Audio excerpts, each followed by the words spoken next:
Now, here's Dominic Carter on Talk Radio 77 WABC. On one issue, I agree with the mayor. I get it. The saxophone player on the subway is beloved. People love him. But understand, the NYPD was correct to arrest him. You just can't have people doing whatever they feel like doing, even if it's earning a living, on the subway. That's what the problem is. But oh boy, the gloves are off. The issue I disagree with Adams is about a fellow co-host here at WABC, the former mayor of New York City, Rudy Giuliani. Giuliani, considering his role in turning New York around, is entitled to respect. He earned it the hard way. Adams, you're going to hear the mayor in just a second, is calling on the Staten Island district attorney to prosecute Giuliani over the slap on the back incident. Giuliani is demanding that Adams resign as mayor. There's also been a horrible shooting that I will get to, taking the life of a young woman pushing the stroller. I'll tell you about that in just a second. But I want you to listen to Adams making his case as it relates to Mayor Giuliani. But on this one, Adams is dead wrong. Think about what happened here. I don't know if many people really understand what happened here. The former mayor made several serious allegations. It was reported. He was videoed saying things that happened. Those things did not happen. Because of his report to the police department, a person went to jail for 24 hours. I don't know if people know what it's like being in jail when you did not commit a crime. You never get over that. This person's life has been changed because of what, as all of us saw, the pat on the back was not a punch to the head. It was not knocking someone to the ground. And I believe, just as we've done in other cases where Karen incident happened in Central Park and other incidents, I believe the DA should look at that and determine what the final outcome is. Wow. So what I'm thinking about, and I speak of firsthand knowledge, having covered Giuliani as mayor. Mayor Adams just made a reference to the Karen type situation, and I generally don't like talking like that, but I have to be historical in terms of quoting what he just actually said. And to even mention Giuliani's name as it relates to that, do you know how many African-American lives Rudy Giuliani saved as mayor of New York City, and took enormous criticism for doing what was in the best interest? He took criticism from me at City Hall every day, every single day.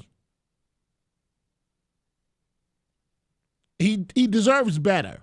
Rudy Giuliani deserves better. Another issue we are going to get to, and in a moment, we're going to be taking your telephone calls at 800-848-WABC, 800-848-9222. Something very interesting happened as it relates to Rikers Island.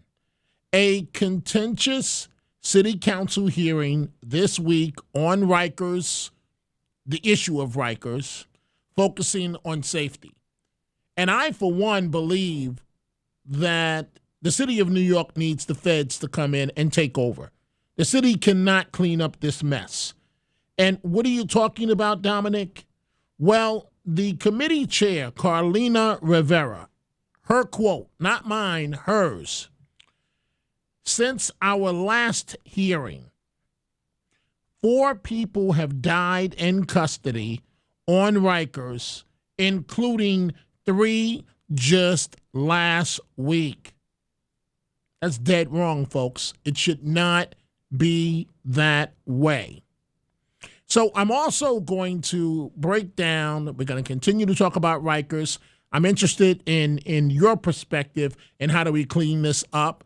In my opinion, the feds must come in. But joining us right now is political consultant Brad Gerstman on the primaries that were held on Tuesday. And then in a few minutes, we're going to be taking your telephone calls, folks. But let's start with Mr. Gerstman. Mr. Gerstman, thank you for appearing. Thanks, Dominic. Thanks for having me on. Well, always. One, what stood out to you as we ended the primary campaign this week? Well, what always stands out in a primary to me is voter turnout, and it was particularly bad this round. And in addition, the governor, she did just so well. She won every one of the counties. I think that's a pretty resounding, feeling for her by the Democratic Party, by the people who vote in primaries. And, Tom Suozzi didn't win Nassau, and Germani didn't win Brooklyn. So that's a heck of a win.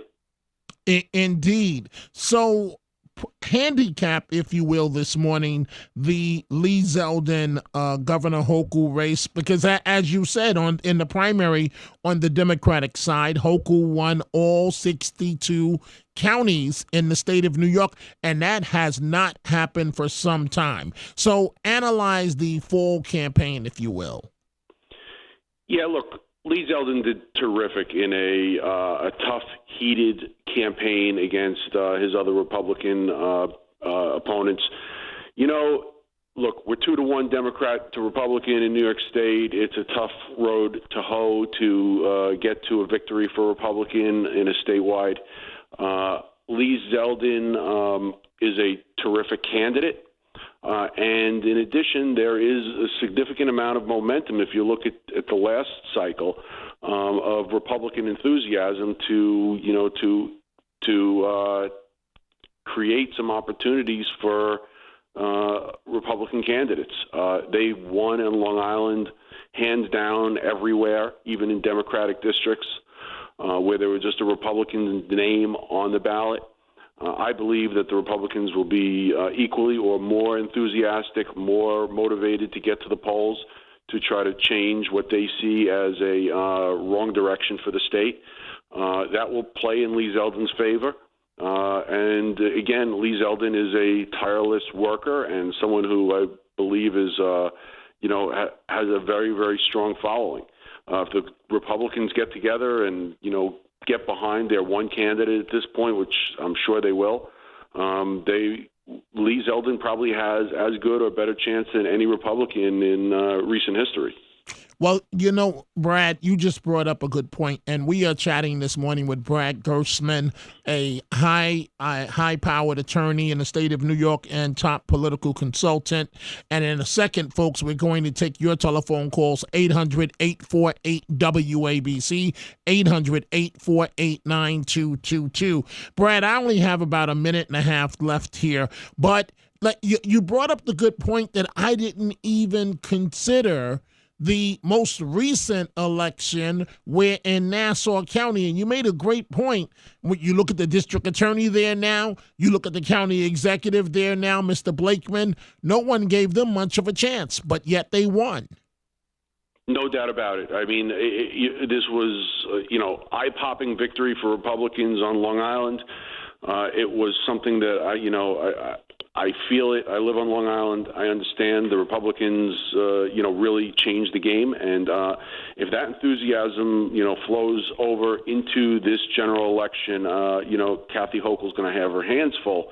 to prevail in November. I close with you this way before we go to the telephone calls. It was a bad night for any Democrat in the assembly that had AOC, for the most part, that had her endorsement. Are we looking at the beginning of the end, perhaps, of her influence? Well, I'm not sure if this is going to be the beginning of the end of her influence. The Democratic Socialist Party is something that has to be dealt with, and I think that will continue. And I think it'll be in spots. I don't think it's going to be, across the board like they would hope for. But no doubt, there's someone that we have to contend with, and someone in a group that has influence in certain areas of New York City. Brad Gerstman, thank you very much for joining us this morning. Thank you, Dominic.